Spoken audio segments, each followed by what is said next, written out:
possibly as soon as next week at the site of the NBA All-Star Game in Los Angeles. You can't make this shit up. The WNBA and the WNBA were not available for comment on Saturday.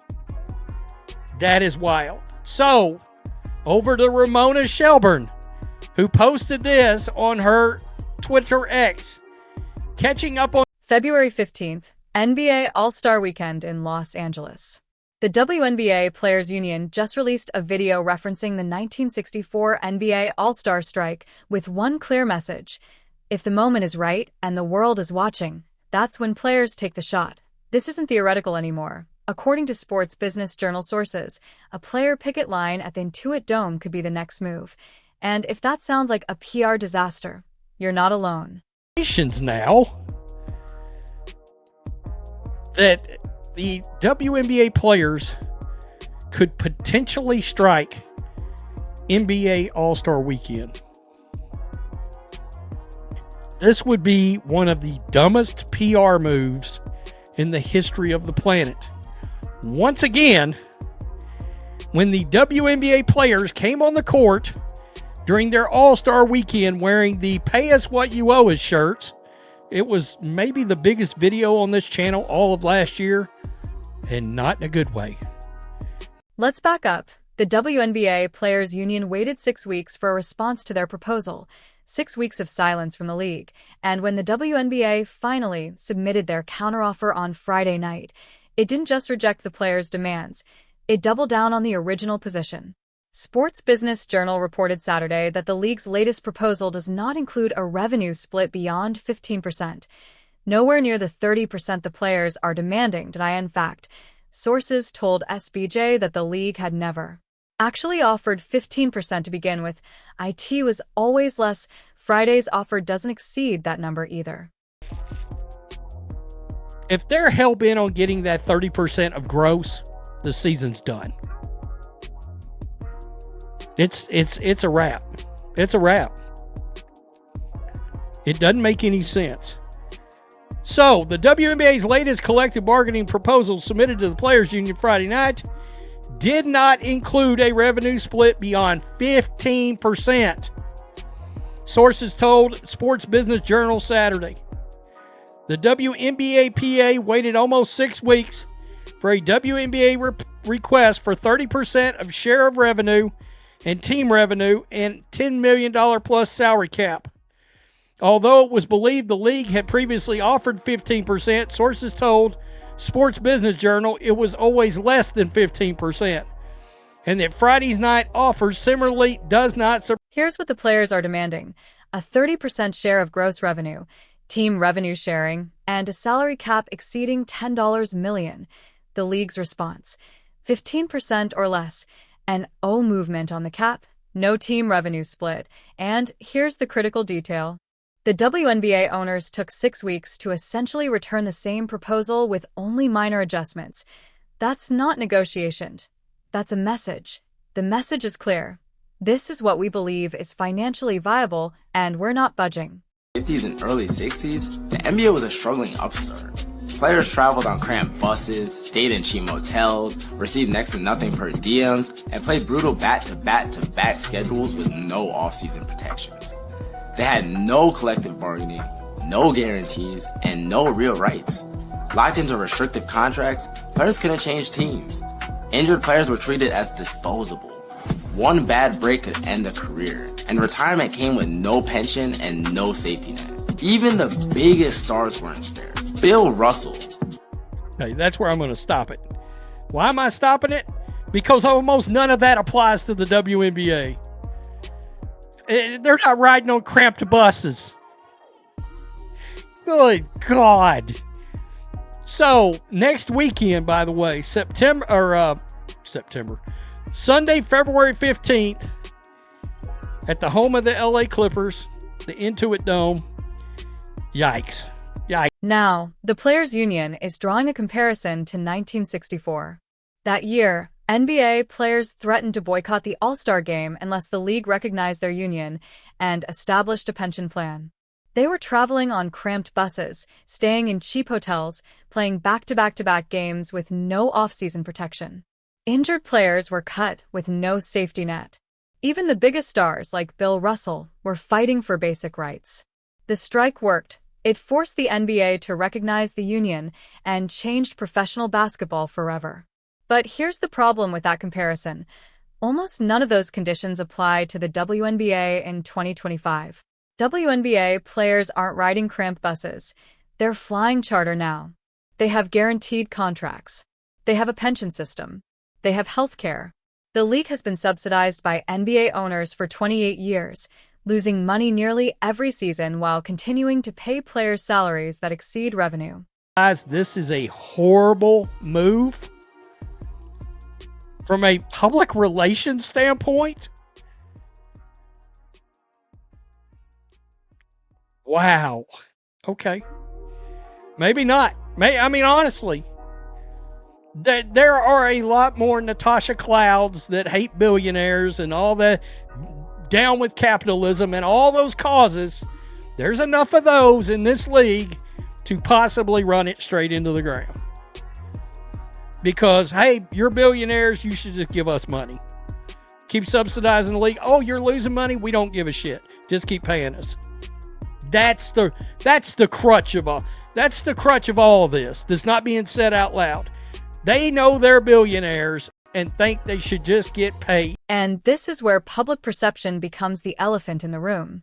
When WNBA players wore "Pay Us What You Owe Us" shirts during the 2024 All-Star Weekend, the reaction wasn't supportive. It became one of the biggest stories of the season, but not in the way the players hoped. Fans across social media platforms tore the message apart. The prevailing response was, "What exactly do the owners owe you when the league has been operating at a loss for decades?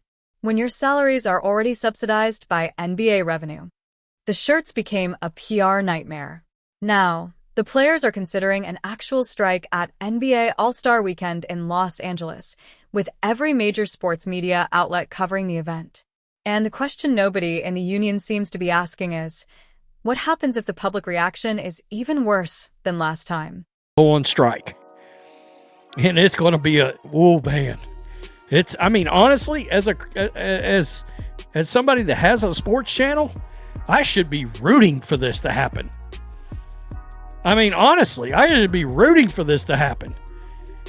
Seriously. I think it would be the worst idea ever if they are looking to hold the line with, look, the majority of sports fans. Sure, you've got a little minority segment of the old WNBA guard that's like, oh my God, pay the players. It's so unfair, but we all hate billionaires because that's what our politics are. Let's talk about what's really driving this. Beneath all the CBA negotiation language, there's an ideological divide that's impossible to ignore. A significant portion of WNBA players, and this isn't speculation, have been very public about their political beliefs. They believe billionaires shouldn't exist. They believe wealth redistribution is a moral imperative. They believe NBA owners should subsidize the WNBA indefinitely, regardless of profit margins, because those owners can afford it. Players like Natasha Cloud have been vocal about these positions. The sentiment isn't pay us what we've earned through revenue generation.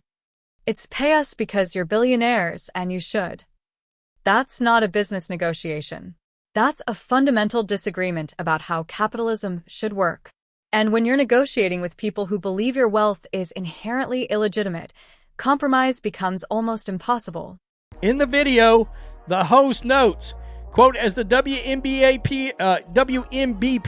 approaches what could be its first ever strike, the lesson from 1964 is clear. If the moment is right and the world is watching, that's when players take the shot. Oh my God. Let's just watch a hair bit of it. Oh, here we go. And a more perfectly timed one than the 1964 NBA All-Star strike that forced union recognition and changed professional sports forever. Today, NBA superstars are some of the most highly paid, respected, and influential. The Players Union posted that 1964 video 2 days ago. The host says, As the WNBA approaches what could be its first ever strike, the lesson from 1964 is clear. If the moment is right and the world is watching, that's when players take the shot. NBA All-Star Weekend is next Sunday. The Intuit Dome will be packed with media, celebrities, and millions watching on television. Maximum visibility, maximum pressure. Except the 1964 players had public sympathy. They were genuinely exploited. They had legitimate grievances that anyone could understand. What do WNBA players have? A league that's been subsidized for nearly 3 decades, salaries that already exceed league revenue, charter flights added despite financial losses, and a demand for 30% of gross revenue when the league doesn't generate enough revenue to make that mathematically viable without even deeper NBA subsidies. Orders. Well, earlier I did a video where we found out that the WNBA owners have submitted a new proposal. I laughed because I was like, what if they changed like 4 things in it and then sent back basically the same proposal? You never know. You never know. That could be exactly what happened.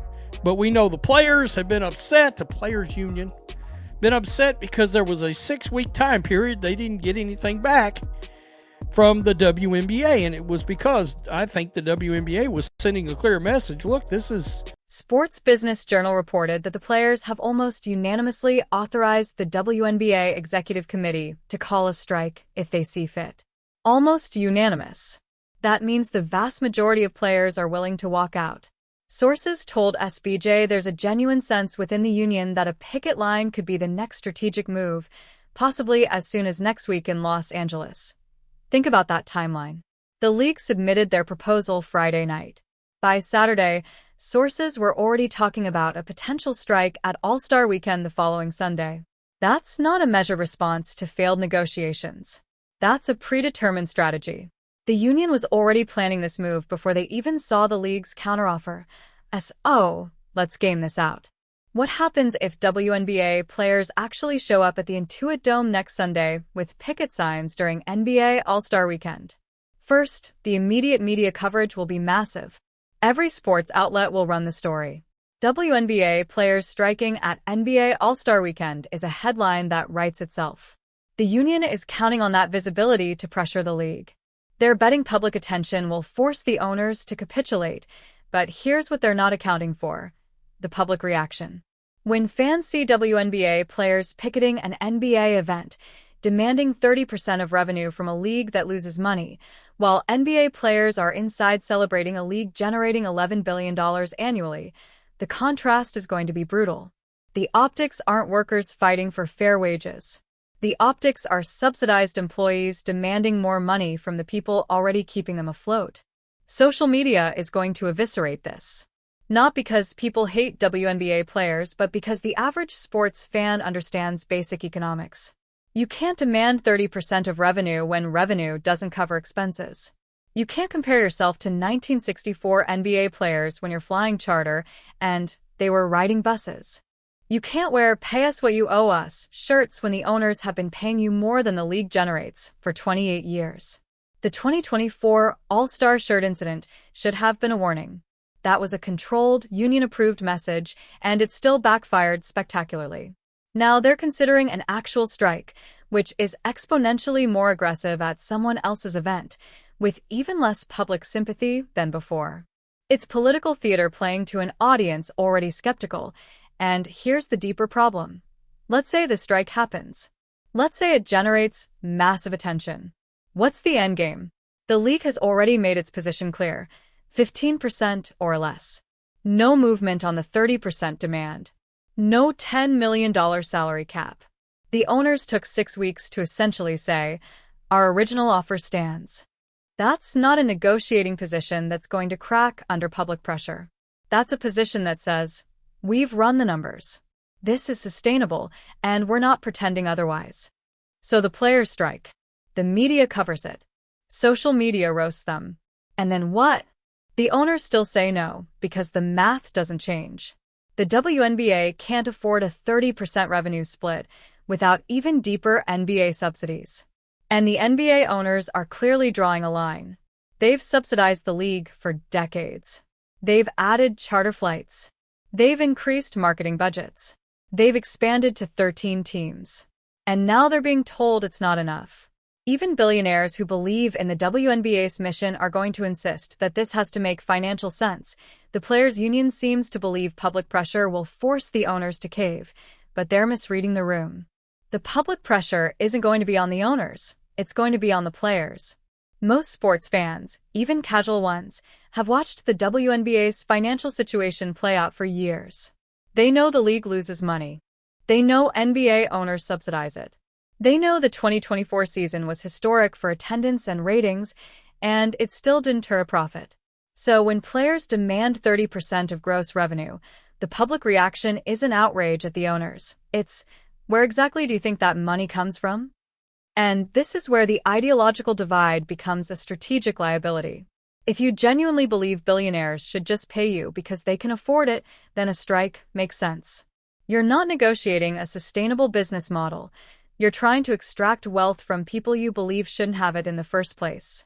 But if you're trying to build a league that can stand on its own, generate enough revenue to support higher salaries without indefinite subsidies, then a strike at NBA All-Star Weekend is counterproductive. It reinforces the perception that the WNBA is dependent on the NBA, unable to support itself, and unwilling to accept financial reality. The 1964 comparison falls apart under scrutiny. Those NBA players were fighting for basic dignity. WNBA players are fighting for a larger share of revenue that doesn't exist yet. Those NBA players had public sympathy because their conditions were objectively terrible. WNBA players are asking for sympathy while flying charter to games in state-of-the-art arenas with guaranteed contracts. The situations aren't comparable, and trying to draw that parallel is going to backfire. So, what should the players do instead? Negotiate. Actually negotiate. Not demand 30% and refuse to budge. Not compare themselves to exploited workers from 60 years ago. Not strike at someone else's event hoping for viral attention. Sit down with the league and find a number that works. Maybe it's 18%, maybe it's 20%, with performance incentives tied to revenue growth. Maybe it's a graduated scale that increases as the league becomes profitable. But it has to be a number that reflects financial reality, not ideological wishful thinking. Because here's what a strike at NBA All-Star Weekend accomplishes. It generates headlines for 48 hours. It creates a viral moment that gets mocked across social media. It hardens the league's position because now they're negotiating under public pressure and can't be seen as caving. It damages the WNBA's brand right as the 2025 season is about to start. And it doesn't change the math. The league still can't afford 30%.